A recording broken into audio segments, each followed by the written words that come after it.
Bom dia, boa tarde, boa noite, porque outros assistirão em outros momentos e não sei qual será a estação do dia, né, o turno do dia. É uma alegria estar com vocês nesse encontro, que menos do que um auditório, é uma roda de conversa, e com essa característica de que cumprimos uma agenda orgânica das nossas instituições e aí, no caso, da Comissão de Direitos Humanos de Passo Fundo. Quero agradecer ao professor Paulo Carbonari, né, um querido amigo de muitas jornadas, já de muito percurso, não só em Passo Fundo, mas em Porto Alegre, quando ele coordenava o Encontro Estadual de Direitos Humanos, a partir de sua liderança no Movimento Nacional de Direitos Humanos, né? Recentemente estivemos juntos em Brasília, num encontro de monitoramento, de balanço, de execução, né, de 10 anos do Plano Nacional de Educação, de Direitos Humanos, né? Foi de Direitos Humanos ou de Educação? Não me lembro bem agora. O PNDH3, Direitos Humanos. PNDH3, né, o plano. Também por conta do seu pioneirismo e da sua referência na temática da educação em e para os direitos humanos, né? Limando até os cumprimentos de minha esposa, a professora Naíbe Calho, né, que tem sido também uma interlocutora no tema, né, da educação em direitos humanos, né? Ela que integrou, você mencionava há pouco, o Solon, o Comitê Nacional de Educação para os Direitos Humanos, né? Resignou-se em 17, quando mudou a orientação política brasileira sobre esse tema, governamental pelo menos, né? Mas, então, eu fiquei muito contente com o mote da chamada, né, que é Direitos Humanos em Travessia. E quero, mais por esse viés, trabalhar o tema, porque aqui estou numa roda de conversa com pessoas que são engajadas muito em diferentes dimensões no assunto. Então, a minha condição aqui é de assessoramento e menos de preleção, porque eu não vou pregar para os convertidos, né? Então, aqui já está todo mundo na estrada há bastante tempo, né, em diferentes percursos, com diferentes mobilizações, em geral, na construção do processo e, portanto, na postura de desbravamento, de aliança com os verdadeiros protagonistas desse processo, que são os sujeitos de direito e, em geral, os movimentos sociais, né? Então, eu gostei do recorte proposto, Direitos Humanos em Travessia, que é o que a pandemia agudiza, mas que já se coloca desde um pouco antes, no sentido de que as nossas percepções têm sido muito afetadas pelas diferentes formas de trabalhar esse tema, exatamente por conta do engajamento dos sujeitos que realizam os direitos humanos, né? Essa semana eu assisti, por exemplo, virtualmente, no Supremo Tribunal, a sustentação na DPF que discutia a questão da suspensão ou o pedido de extrusão das terras indígenas na Amazônia, e que também envolvia a questão da exigência de que o Estado conferisse políticas de proteção aos indígenas no tocante à pandemia. E eu assisti, por exemplo, uma sustentação do Eloy Terena, advogado índio e terena, né, e que talvez tenha sido assim inédita, né? A Vapchana já tinha feito isso no trabalho do Raposa Serra do Sol, mas nesse caso dessa semana, o Eloy representava a APIB, a Associação dos Povos Indígenas, como amicus curiae naquele processo, e falava com a autenticidade de um advogado que é, simultaneamente, um membro da comunidade de povos originários, né? Mas ele, ao fazer a sustentação, demarcou, a meu ver, para além das questões técnicas que ele trabalhou como advogado, né? Duas questões ontológicas que ele trouxe para o debate, né? A primeira foi configurar a sua sustentação pelo horizonte, digamos, a falta de uma outra expressão, cosmológico dos povos indígenas, né? Então, ele citou Ailton Krenak, Ideias para Adiar o Fim do Mundo, né? Citou Davi Copevena, né?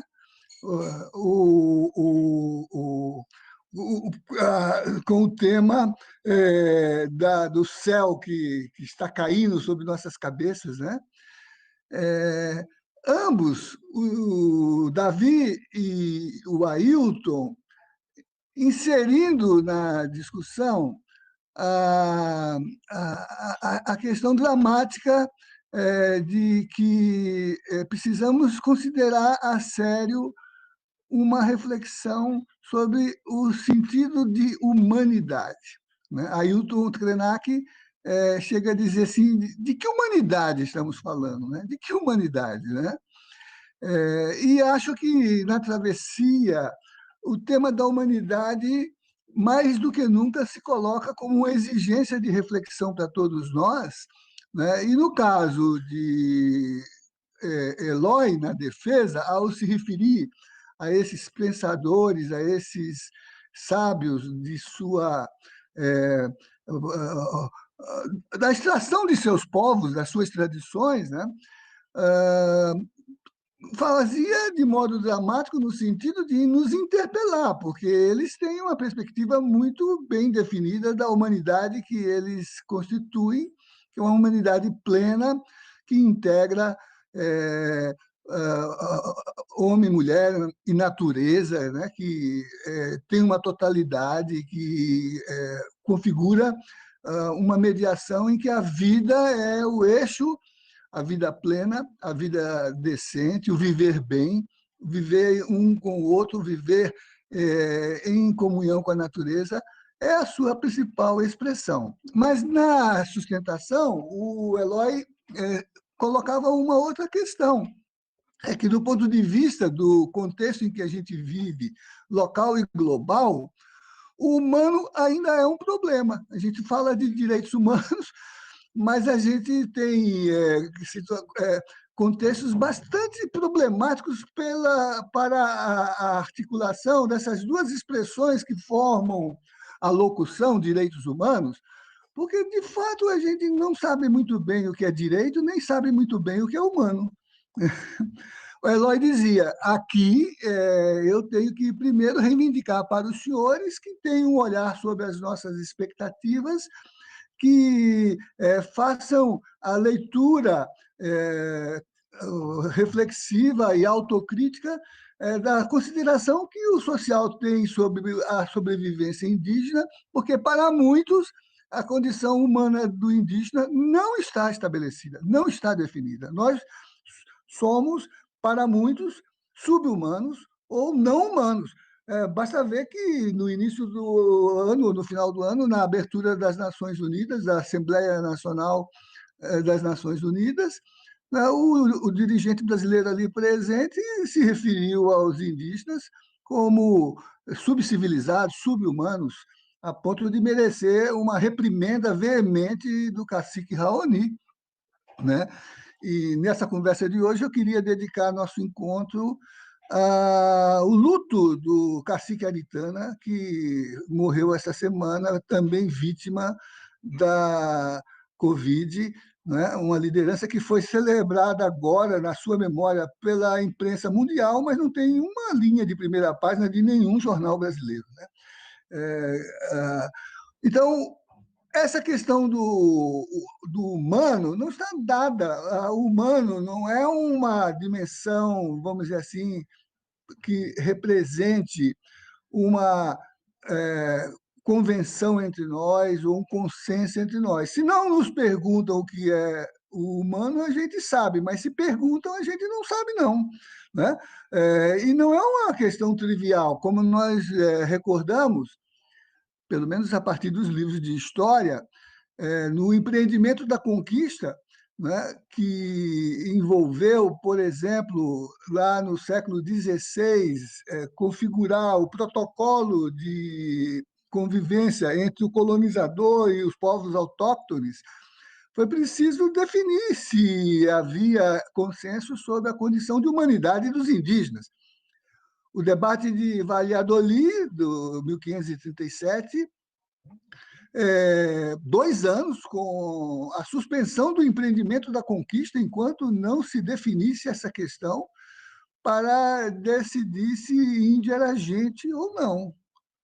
Um debate que contrapôs, de um lado, o bispo de Chiapas, Bartolomé de las Casas, e o jurista teólogo Ginés de Sepúlveda, né, que partilhava do entendimento da monstruosidade dos autóctones, né, feras, bestas, o registro dessas subjetividades na crônica da época era feito nos bestiários, ou seja, os repertórios em que as extravagâncias das expedições, né, anotava o que para eles eram selvagens, monstros, né?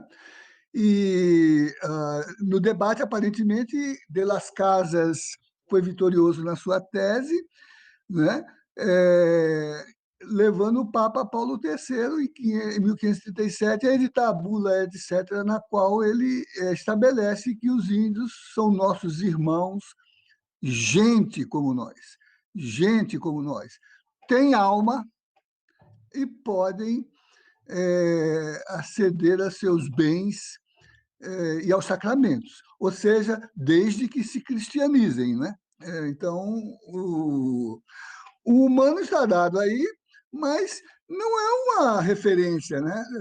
Um pouco mais tarde, por exemplo, eu, lendo uma das edições do jornal Porantim, do Conselho Indigenista Missionário, encontro lá, não é, uma crônica de um velho jagunço, de um velho pistoleiro que sempre colocou sua arma à disposição do latifúndio, e ele, recuperando suas memórias, faz um registro paroquial, né?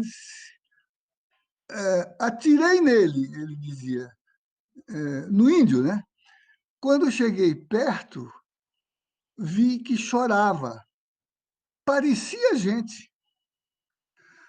Na consciência daquele pistoleiro, o índio não era gente, por isso que ele não tinha nenhum drama de moral em alugar sua arma, né?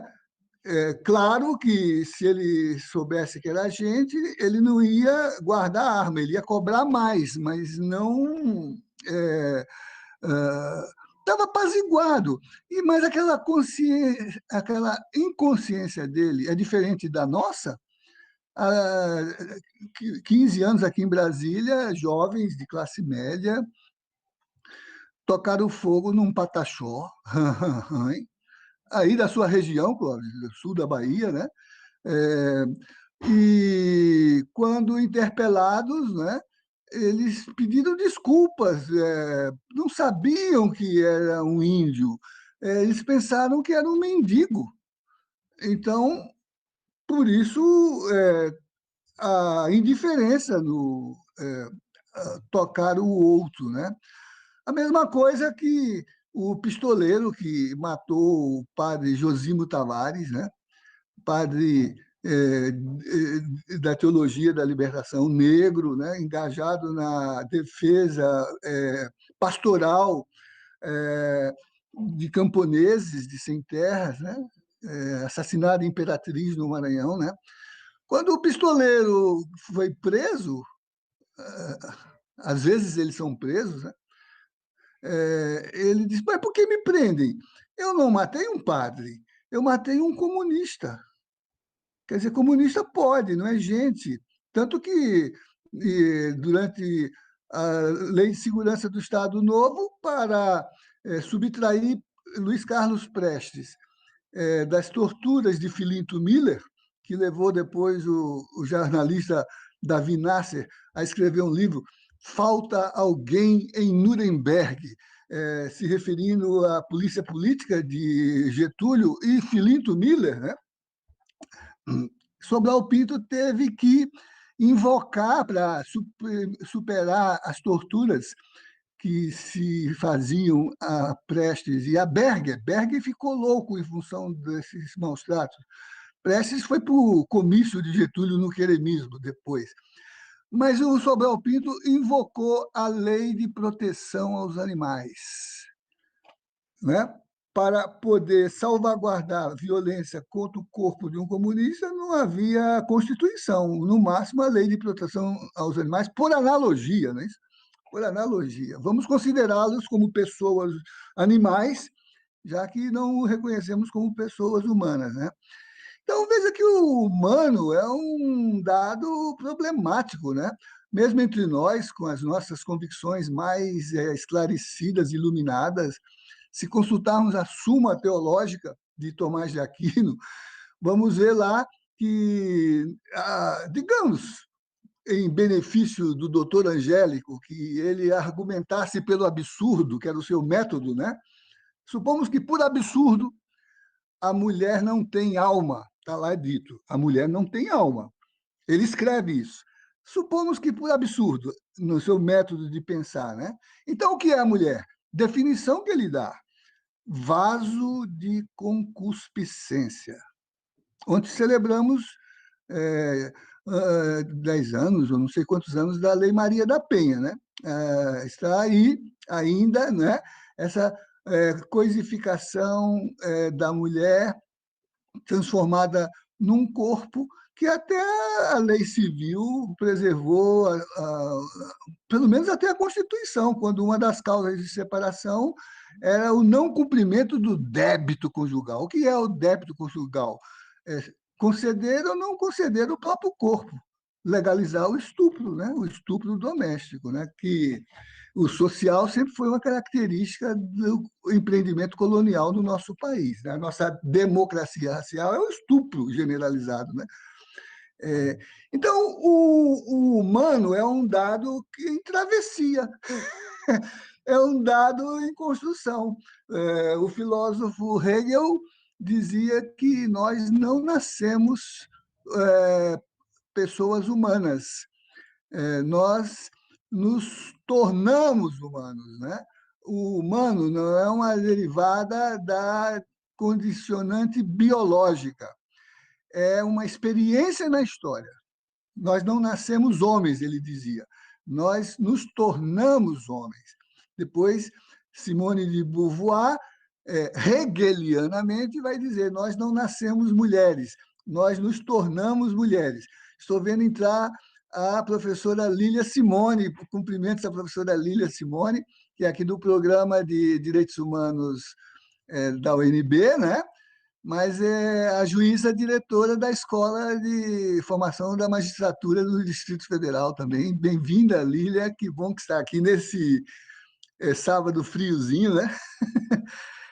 Parece aqui é até o Rio Grande do Sul, né? Então, eu diria assim, a própria condição da humanidade, né, de Hegel, a Eloy Terena, de Ailton Krenak, que é o Papa Paulo III, é uma experiência histórica, É um construído, não é um dado. É pelo menos um construído. Não é dada essa condição pela nossa origem biológica. E como é que se faz essa construção? Ela se faz por mediação política. Né? Por isso que Aristóteles escreveu o livro A Política. Né? Aliás, onde ele também, para definir o humano, ele vai dizer que essa configuração é ele se constituir como um zoom politicum, né? Um animal político, porque se configura na polis, né? Exatamente para se contrapor ao que não tem função na polis, as mulheres ou os escravos. Os escravos, por exemplo, na política, definido por ele como ferramentas que falam, né? Que depois em Roma Cícero vai reproduzir utensílio vocalis, ferramenta falante, quer dizer, não humano, né? Algo que se projeta para a modernidade nessa inserção do subhumano na história econômica, na produção da existência social, em que os periféricos da conquista são todos subhumanos, não são plenamente humanizados, são alienados do humano, até chegar ao ponto mais agudo dessa alienação, que é a escravidão. O Brasil, por exemplo, no experimento colonial, né, até a independência, 1824, com uma Constituição promulgada com referência ao ideário dos direitos humanos burgueses. Todo homem nasce livre e igual em direitos. Numa sociedade escravocrata, em que o trabalho é generalizadamente trabalho escravo. Então, o que é o escravo? Se o escravo trabalhador não é livre nem igual, é coisa, res nullius, tanto que o regime jurídico do escravo é o regime das coisas. Você compra escravo, vende escravo. Aí, na Recife de Alzirinha, no Museu de Apipucos, lá de Açúcar, tem todos os utensílios de subordinação dos escravos, né? Os pelourinhos, as cadeias, as máscaras de ferro, os ferros de queimar, de marcar, os açoites. Né? E nós mesmos, na nossa estrutura de sociedade livre, que aboliu a escravidão, ainda mantivemos como mediação pedagógica do trabalho o açoite, a chibata. E agora a gente tem ministro de Educação que está assumindo, recuperando a ideia da palmatória para poder coisificar a subjetividade que é crítica, que é autoconsciente, que tem projeto. Né?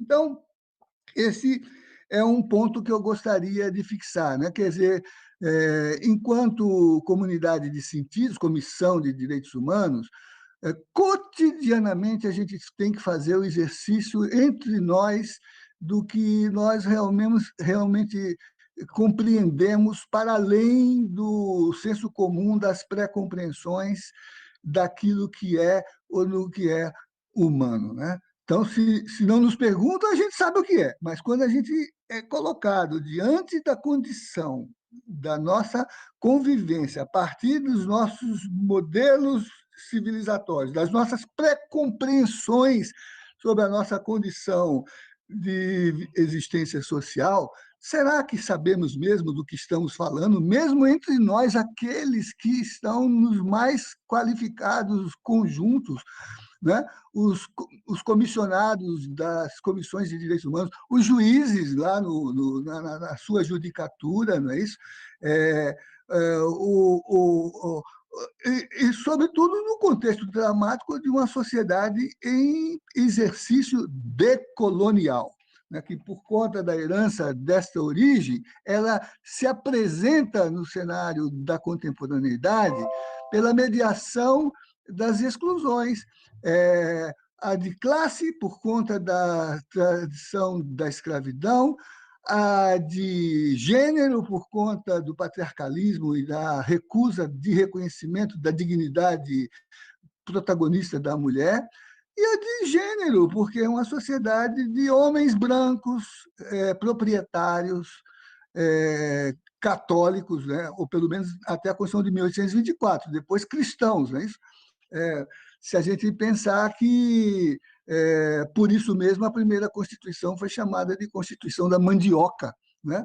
Porque o seu critério de afirmação da dignidade do humano ou da cidadania era ser homem, branco, católico e proprietário, homens de bem, né? Como ainda se usa hoje, né? Que não são aqueles que têm dignidade, são aqueles que têm renda, que são proprietários, né? Por isso que, quando se faz a República, o José Murilo de Carvalho discute se há ou não cidadania no Brasil, pressupondo um debate prévio que é se há ou não povo no Brasil, né?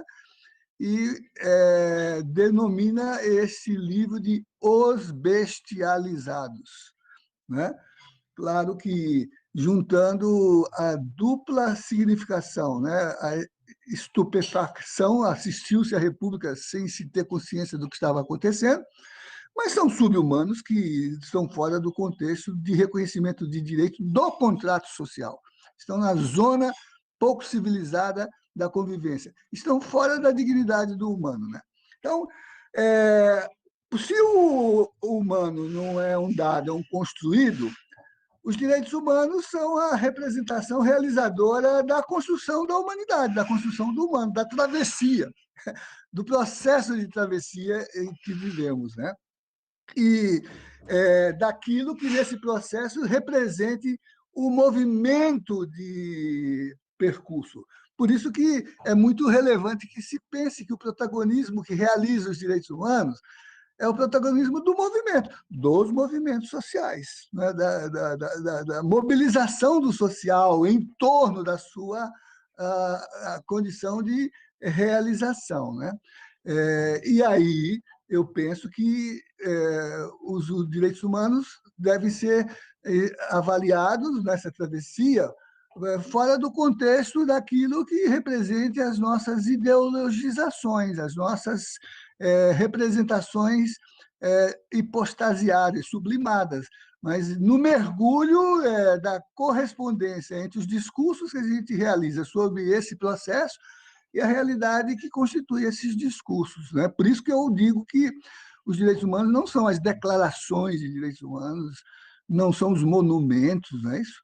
Agora, nesses levantes aí que a gente assistiu em função do racismo na Europa e nos Estados Unidos, o simbólico foi derrubar as estátuas, né, dos heróis, né, dos monumentos, de escravocratas, de que nem escapa Locke, que fala do contrato social e é um dos patronos dos direitos humanos, mas que vivia, que sobrevivia economicamente com os royalties de suas ações do mercado escravo. Tinha ações das companhias de transporte de massas de escravos, né, para a industrialização na Inglaterra, para o começo do processo econômico da Inglaterra, né? Então, a exigência nossa é nem sequer se deixar, por exemplo,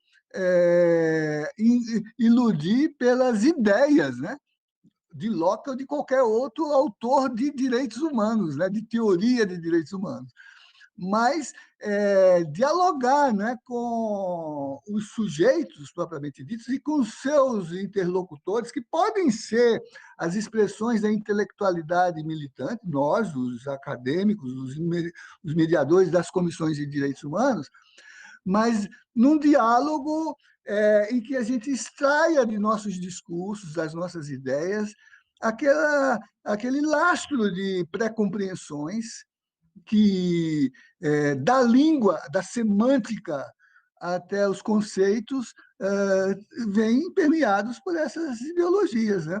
A começar na nossa luta com o vernáculo, com o dicionário. Mulher honesta, né, doutora Lília? O que é mulher honesta, não é isso? Está lá no Aurélio, é a que é virtuosa, não é isso? Homem honesto, o que é? É o probo, está lá no Aurélio. Né? Mas isso vai para o direito penal. Né? O rapto é o sequestro de mulher honesta. Né? Por isso que as feministas têm que lutar contra o patriarcalismo, mas contra o dicionário também. Ocupar ou invadir. Né? Olha a tensão entre o direito penal e a teoria da política. Né?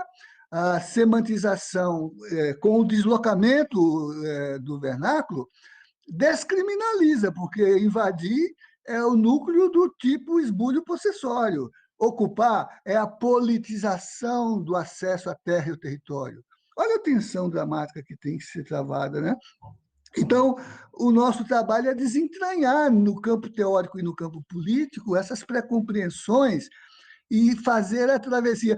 Aliás, o constitucionalista Canotilho usa a expressão palavras viajantes. Ele diz palavras viajantes. Olha aí, de novo a travessia, né? Palavras viajantes, elas transitam, às vezes conservam a sua expressão semântica, mas elas não significam mais o mesmo, né? Direito, Estado, Constituição, lei. Né? Então, o nosso processo é exatamente mergulhar nessas contradições, construir os nossos referenciais interpretativos, e aí eu penso, né, não ficar refém das simbologias, as estátuas. Claro, a gente pode brigar com as estátuas para derrubá-las ou com as ruas para mudar o nome delas, não é isso? Como aqui na minha universidade, o hospital chamava Emílio Médici, hospital universitário. Né? Hoje é hospital universitário, tira o Médici dessa história. Né? Ressignificar, né, no simbólico, mas, sobretudo, dialogar com o protagonismo dos sujeitos que, nas suas lutas por reconhecimento e por dignidade de seu projeto, inscreve a constitutividade dos direitos humanos em travessia, em trânsito, para afirmar que estes são, de fato, a expressão dessas experiências concretas de afirmação de humano, de realização de humano, né, que é o que penso a agenda do nosso trabalho deve orientar. Quer dizer, no diálogo com os movimentos sociais, medindo, claro, a dimensão ética desse processo. O professor Roberto Lira Filho, quando falava de direito, dizia que era a enunciação dos princípios de uma legítima organização social da liberdade. Precisa discutir a legitimidade disso, e o que a gente faz, por exemplo, no nosso empreendimento chamado Direito Achado na Rua, para pensar o simbólico do espaço público, onde as opiniões se formam, e a experiência da transformação das multidões, das massas amorfas, das expressões organizativas em povo que tem titularidade, tem subjetividade ativa e que constrói permanentemente direitos. Por isso que Lefort dizia que a democracia é invenção, porque é a possibilidade de criação permanente de direitos. Os direitos não são quantidades, não são artefatos de uma linha de produção de processos normativos que se acumulem nas prateleiras de um almoxarifado de normas. Os direitos são relações, são relações. A Constituição diz: esse conjunto aqui não exclui outros direitos que derivem da natureza do regime. Quer dizer, da construção democrática, ou dos princípios que a Constituição adota. Que princípios? Os direitos humanos. Né? Estão lá definidos. Então, são expansíveis. Não há direitos demais, não são quantificáveis, são relações e são a tradução do nosso percurso histórico de desalienar-se, de humanizar-se, cada vez mais humanos, mais plenamente humanos. A que limite? Ao infinito, né? Até que nos tornemos todos anjos, né? Os santos. Né? E ainda assim teremos que continuar a luta, porque há os íncubos e os súcubos, não é isso? Lúcifer que nos diga, né? Mas então eu queria finalizar, né, porque não estou pregando para os convertidos, né? Então, tenho mais a aprender com vocês e a minha função aqui é apenas de levantar algumas questões, não é isso? Não é para jogar fora as declarações de direitos, elas são sínteses aproximadas, né?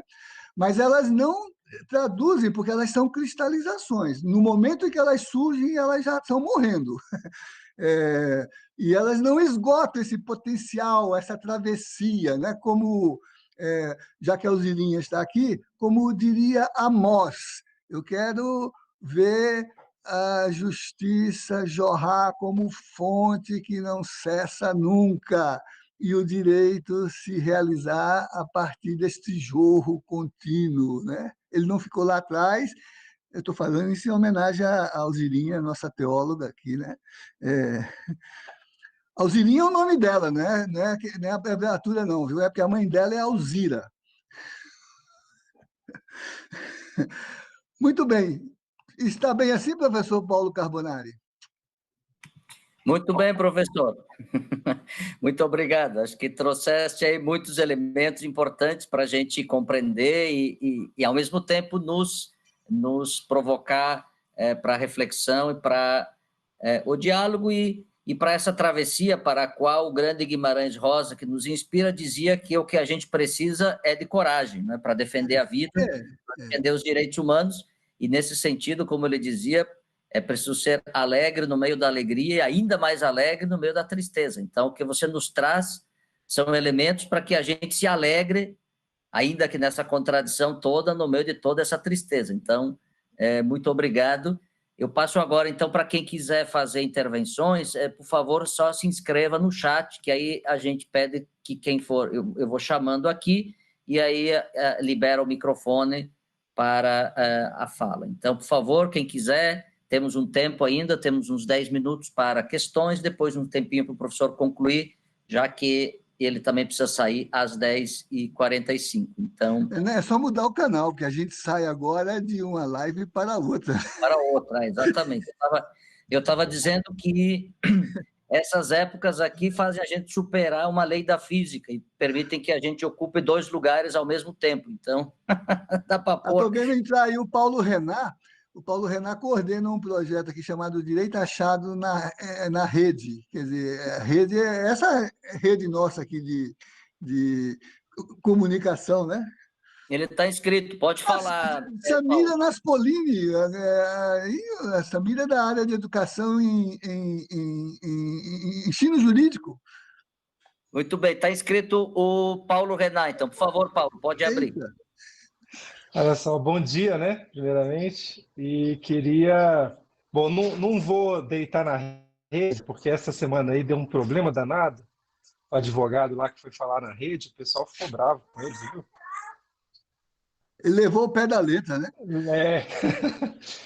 Mas é isso, eu queria fazer essa provocação, né, de que nesse momento a gente vê, né, a gente já vinha experimentando o fortalecimento das lutas das mulheres nas ruas, né, principalmente, e que se mostraram desde Eduardo Cunha, né, elas que foram com mais organização e mais apetite, e ainda esse ano, né, no 8 de março, fizeram uma participação bem significativa, e agora nas redes também se mostram, né, bastante o movimento negro, né, e as questões raciais. A gente teve pelo menos 3 episódios, né, de quinta para sexta, e a diferença da mobilização que se levanta quando a gente usa a internet para divulgar essas questões e problematizar, comparando, por exemplo, como quando aquele garoto foi assassinado no supermercado, né, no Extra, que o segurança também o asfixiou até a morte, né? E a gente tem agora a rede servindo de espaço para essas lutas, né, de direitos humanos.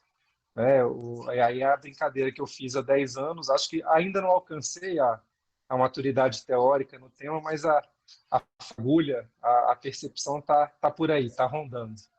E é isso. Só e agradecer, né, sempre a inspiração do Direito Achado na Rua. Obrigado, Paulo. E apresentar, né?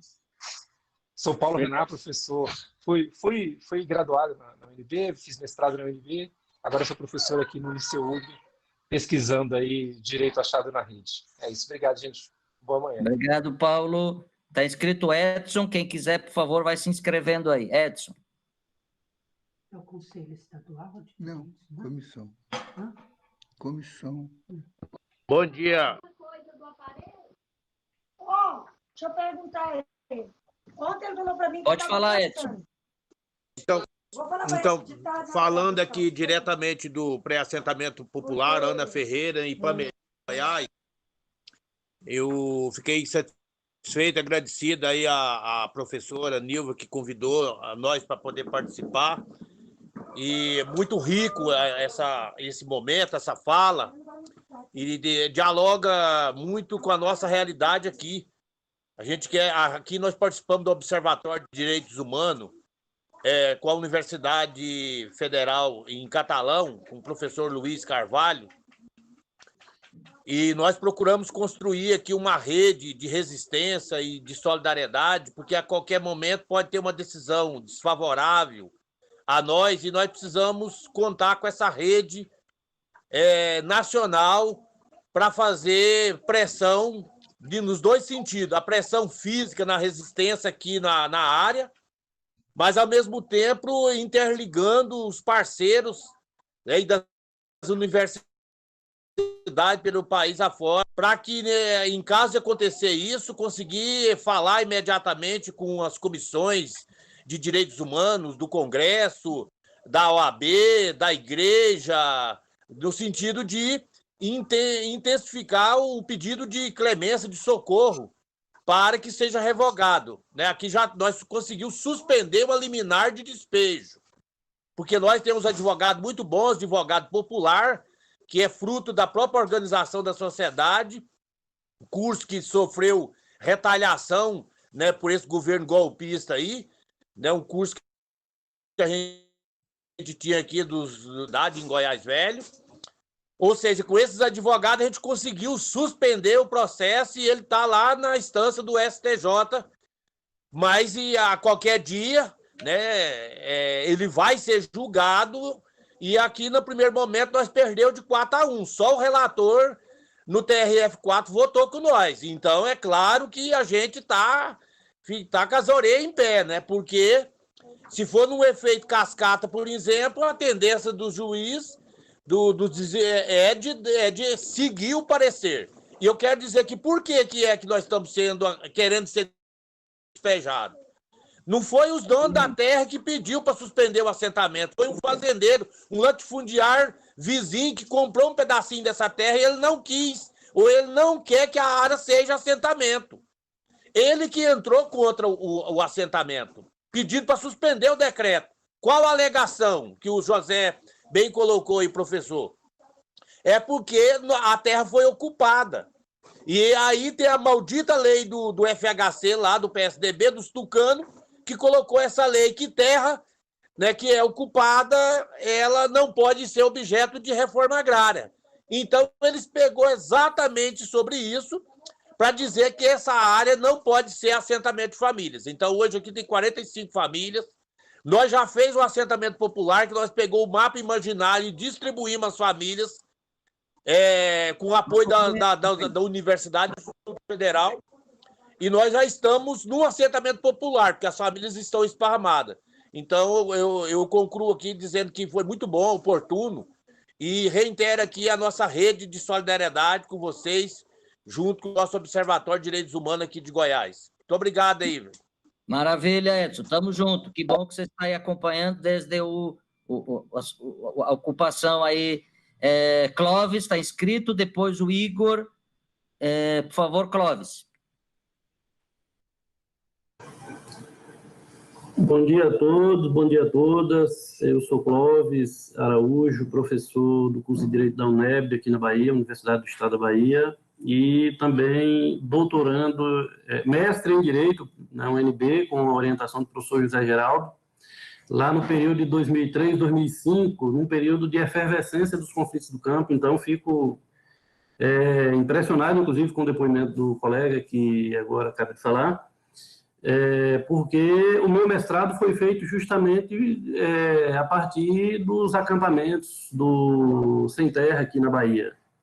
Então, para mim, essa questão dos direitos humanos, né, que o professor José Geraldo traz, tá? E assim, lembrando que cada encontro com o professor José Geraldo é um aprendizado novo. Eu que agora estou tentando, finalmente, professor, entender Hegel, essa semana, lendo o prefácio da Fenomenologia do Espírito, depois de ler a Dialética do Senhor e do Escravo, essa questão do reconhecimento e tal.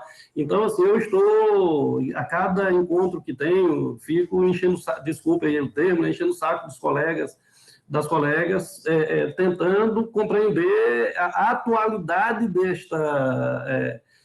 deste pensamento, a atualidade do método, e diante das diversas leituras que hoje são feitas. Aproveito para cumprimentar a colega, companheira de grandes lutas, que estou vendo que está por aqui, Eneida, também, e dizer que, assim, é difícil fazer uma pergunta para o professor José Geraldo diante, porque o tempo muito pouco, e aí ele traz uma chuva de reflexões, tá? E para a gente, o tempo da live é insuficiente para digerir, para fazer o processo de ruminação, para poder formular perguntas.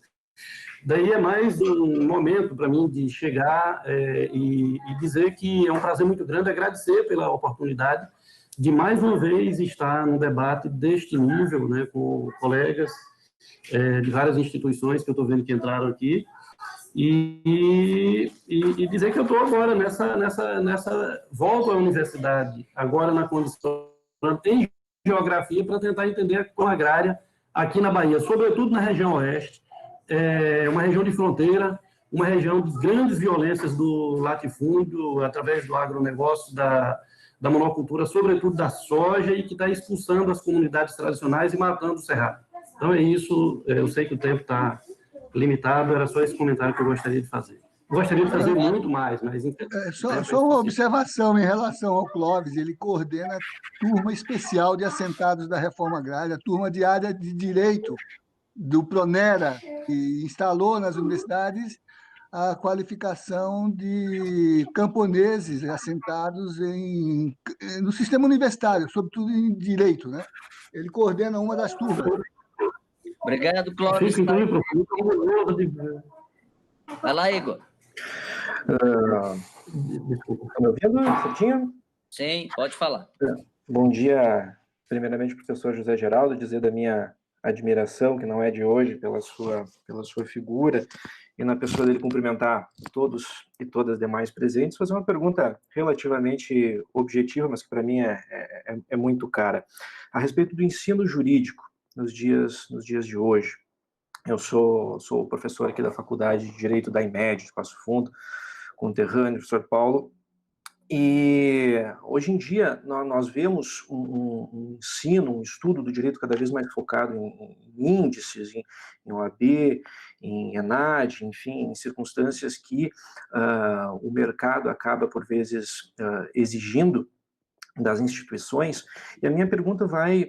e temos um contexto também de uma troca de informações, de um tempo novo, inclusive representado por uma cultura de ódio existente nas redes sociais, que acaba, de certa forma, afetando todos os participantes desse debate, dessa formação, que por vezes tem dificuldade de realizar esses filtros. E nós, do posto de sala de aula, temos a obrigação de promover o debate a respeito. Então, eu queria ouvir um pouquinho, se possível, o professor José Geraldo, a respeito de como levar na Faculdade de Direito de hoje esse debate tão insurgente, num paralelo, talvez possível, à realidade dos anos 80, que surgido o movimento. Então, mais nesse sentido, apenas ouvir um pouquinho, professor, se possível, a respeito disso.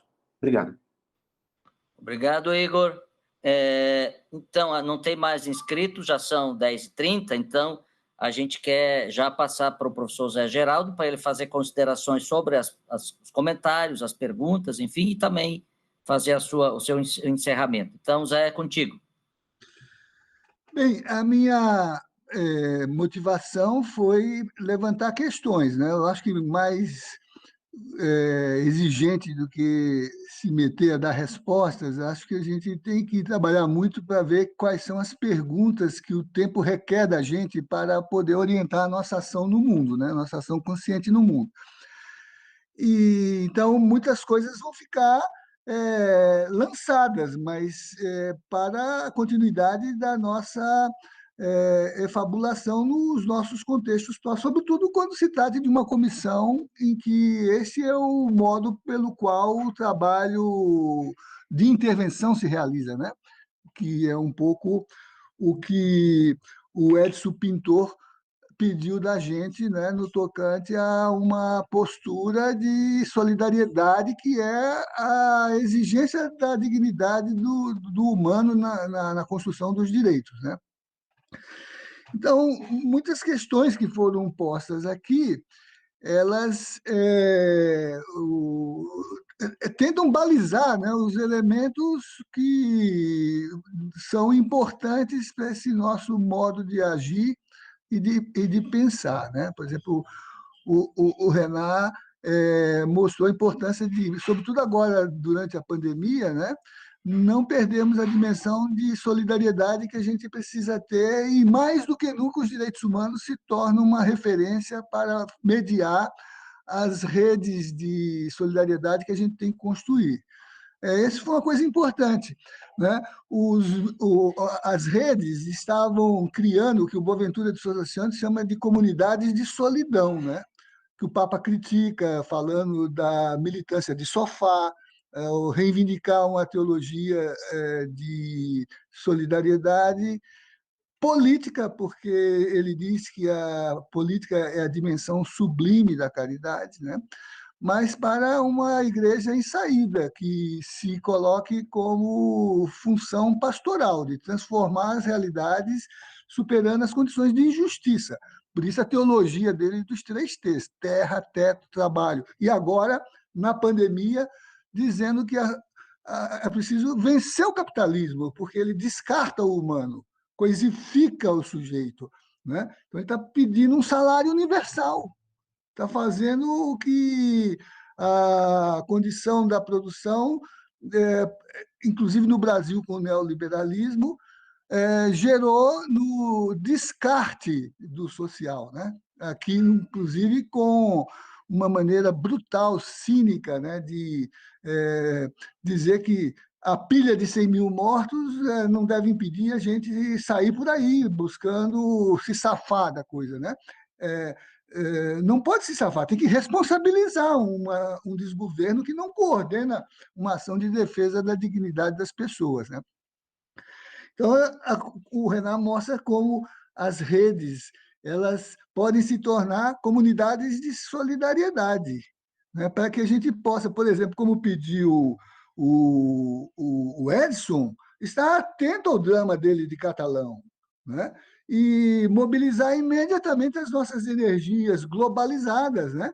Para conferir categorias, conceitos, listas de apoio, contribuições, né, que fortaleçam sua agenda de luta e a superação dos obstáculos normativos, legislativos, políticos que se contrapõem às condições de reconhecimento do acesso à terra e território, né? Quer dizer, do direito da apropriação da propriedade como função social, né? Acho que a gente está conseguindo isso e o Supremo, por exemplo, até está recuando em algumas posições, o marco temporal, a questão da demarcação por áreas, mesmo com algumas condicionantes, mas que reconhece os direitos tradicionais sobre a terra e território, né?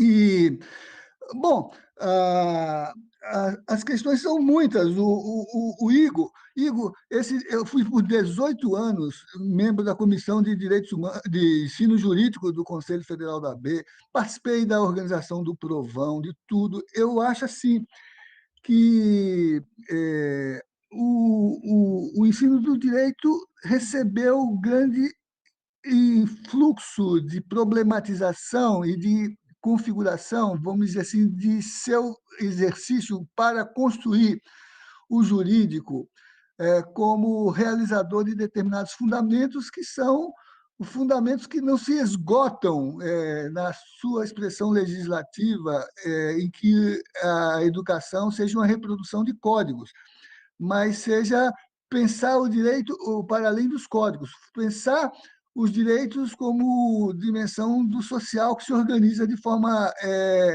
digna, né? Quando tomou posse no Supremo, na presidência, o ministro Lewandowski disse que ele queria configurar seu mandato de presidente a partir de 2 fundamentos. Um seria universalizar as audiências de custódia, que era colocar o juiz em face do réu para que ele percebesse naquela abstração do processo o humano que estava diante da sua capacidade de julgar. E, de preferência, para ver se ele sofreu tortura, para ver se ele foi maltratado, se alguns dos seus direitos foram negados, né? E a grande resistência dos juízes para isso, não porque eles não sejam solidários, mas é porque o ensino e a prática operacional do direito se papelizaram. Então, acho que você está pedindo que a gente despapelize o ensino do direito, né? Para que a vida encarnada se apresente do ponto de vista daquilo que é o objeto da nossa compreensão, que a gente possa desenvolver uma dimensão que é aquilo que a reforma tentou colocar, das habilidades, das competências, e não da memória das pessoas, da capacidade de reproduzir parágrafos e incisos, né? Ser sensível. O que uma filósofa de Chicago, que, aliás, trabalha com a Martha Nussbaum, propôs num livro chamado A Justiça Poética. A justiça poética não é do juiz que declama poesia, é daquele que é sensível, que é capaz de colocar-se no lugar do outro. Algo que o jurista teria que ser quando mergulha nesse ambiente, né? E que não é algo que fique somente no bacharel. Esse Comblan que Alzirinha trabalha é um jurista, né? É um padre, né? Mas, no fundo, as suas obras são obras de direito, porque ele lê o Evangelho pela realização da justiça, Gálatas, né? E ele escreveu a Teologia da Segurança Nacional, para mostrar como a legislação retira a dignidade do humano e da cidadania por um viés de uso operativo do legislativo para negar direitos, né? Então, o outro aspecto que o Lewandowski disse que queria imprimir era inculcar na formação dos juízes, e aí eu me aproprio para todos os operadores de direito, sobretudo esses que estão na Lava Jato, né? Ou que têm a mentalidade lava-jatista, né? Inculcar na mentalidade dos juízes a carência da sua formação nas escolas de direito e nas escolas de magistratura, que é a educação para os direitos humanos. Eles, assim, baseado em pesquisas, né? 40% dos juízes brasileiros em pesquisa, a Dignitatis fez essa pesquisa, nunca tiveram na sua formação, seja no curso de Direito, ou seja nas escolas de formação de magistrados, programas de direitos humanos. Nunca tiveram. Eram resíduos dos cursos de Direito Constitucional, como direitos fundamentais, né? Ou de direito internacional, como tratados e convenções, né? E, mesmo assim, por exemplo, eles nem conhecem a Convenção 69, que fala da consulta aos povos sobre os direitos que lhe dizem respeito, né? E mais, somente 6% dos juízes brasileiros, a pesquisa foi feita no Rio de Janeiro, como parâmetro, já aplicaram ou têm conhecimento de alguma decisão em sede de Corte Internacional de Direitos Humanos com a matéria, com esse tema, né?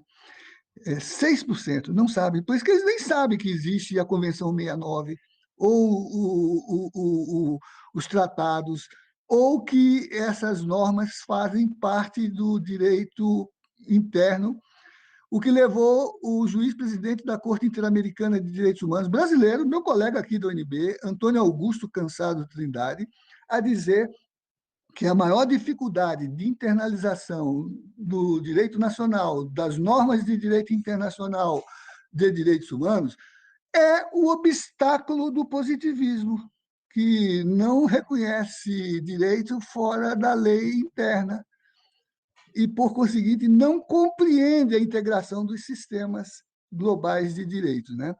Então, o ensino do direito está configurado para se abrir a esse processo, mas ele está contido num problema da nossa realidade decolonial, que é a que interfere na realização dessa promessa expansiva dos currículos, gerando essa condição de classe social que as profissões universitárias proporcionam, por exemplo, as de direito, né?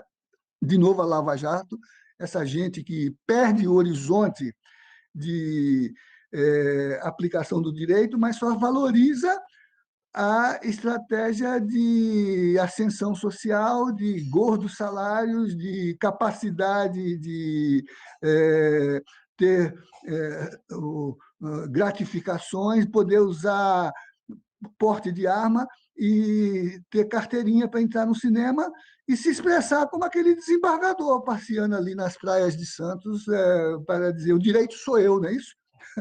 Porque eu falo francês, é uma questão de classe, não é isso? Então, como vencer o obstáculo de classe? Como vencer o obstáculo de raça? Quantos negros estão na magistratura ou na advocacia? Né? Se não fossem as políticas de direitos humanos, cotas, a gente teria aquela estrutura da educação superior para formar as elites, como se pretendia em 1827, com o currículo que queria formar a diplomacia, a administração pública e o judiciário, né? Então, é um debate enorme. Nesse aí, a gente pode fazer uma outra live, que eu tenho muito a dizer, porque participei desse processo todo, e contraponho a isso, aí eu vou lhe sugerir que entre na linha dessa discussão a nossa proposta do direito achado na rua, tá certo? Que tenta pensar o jurídico como manifestação do social, inscrito nas suas práticas, e que requer de nós, como pediu o Edson, que leia na sua atuação constitutiva nas relações emergentes do seu social, o jurídico que se emancipa e que já é direito, ainda que não tenha sido transformado em lei. E é direito mesmo quando se contrapõe à lei, porque ele se realiza como expressão constitutiva da própria justiça, né? De novo, Amós, não é isso? De novo, Amós, né? Eu, ultimamente, por conta dessas crises, não cito mais nem Marx, nem Lenin, eu só cito a Bíblia, tá certo? Eu só cito a Bíblia porque parece que a gente voltou ao essencialismo, né? Mas tem tanta coisa boa lá, né, Alzirinha? Tanta coisa boa lá. Eu explico o modo de produção, tudo com a Bíblia. E aí encontro essas coincidências, né? Que diabos foi fazer no Manifesto Comunista de 1848 a expressão dos Atos dos Apóstolos de que a sociedade se constitui quando você articula as necessidades com o trabalho? Quer dizer, os apóstolos recebiam os cristãos que traziam o produto do seu trabalho, que passava a ser distribuído a cada um conforme a sua necessidade. Lucas, lá nos Atos, o que isso foi fazer no Manifesto Comunista, eu não tenho a menor ideia, né? Mas é a travessia, não é isso? Bom, Obrigado. Eu tenho que entrar no programa de rádio agora da Comissão de Justiça e Paz. A gente tem um programa de rádio na Comissão de Justiça e Paz que prega a libertação numa rádio de ordens da teologia da prosperidade. É uma graça, é uma graça. Muito bem. Zé, com licença, só para aderir, agregar, acho que a encíclica Rerum Novarum, no direito Leão do trabalho, Leão também 13. pode ser citada. Todas podem. Ótimo. Então, gente, de fato, o professor José tem esse compromisso, já está em cima do laço. Quero agradecer a todos e todas. Presença nacional hoje, tem gente de vários estados, do Norte, Nordeste, Centro-Oeste, Sul, Sudeste. Maravilha, Zé. Por tua conta, essa... Eu vi a Cirle. A Cirle é uma advogada criminalista brilhante que fez uma tese de doutorado lá em Goiânia sobre educação popular e formação jurídica. Paulo Freire, educação popular e formação jurídica. Está aí, uma sugestão. Então, quero agradecer a todos e todas pela presença aqui. Muito bom, claro. Sempre seria ótimo a gente passar uma manhã ouvindo o professor Zé Geraldo, que a gente não cansa, porque ele, além de tudo, injeta aquilo que o Maturana diz que está na base do nosso conhecimento, né? O Maturana diz que a animação vale mais a maneira como a gente se propõe a entender do que achar que tem uma objetividade que a gente alcança por alguma verdade escondida em algum lugar que a gente ainda não encontrou. Então, o que o Zé nos ensina é que, efetivamente, os afetos são fundamentais para a gente construir conhecimento, porque eles é que nos comprometem nessa luta comum, né, pela realização dos direitos humanos. Zé, muito obrigado. Dá um abraço para a Naíra aí também. Feliz Dia dos Pais para todos e todas amanhã. Valeu. E obrigado por me trazer a minha priminha aí, Alzirinha, que eu não vi há muito tempo. Dê um beijo de tia Alzira, viu, Alzirinha? Muito bem. Tchau, tchau, viu? Sim, obrigada. Muito obrigado. Até o próximo encontro, professor José Geraldo. Grande abraço. Um abraço. Alzirinha falou? Valeu. Tchau, muito obrigado. Bom final de semana. Feliz Dia dos Pais, pessoal. Obrigado. Vou sair aqui e entrar na outra, viu? Um beijão. Vai lá, Zé. Tudo bom. Só para falar uma coisa, na política de educação para a saúde do Sul, se inscreveu como requisito de fundamentação pedagógica, além da dialogicidade, a amorosidade. A categoria amorosidade, categoria de Maturana, amor, né? Está inscrito na política de educação para a saúde, educação popular. Mas também é Paulo Freire, está na pedagogia do oprimido, da amorosidade. Muito bom, gente. Tchau.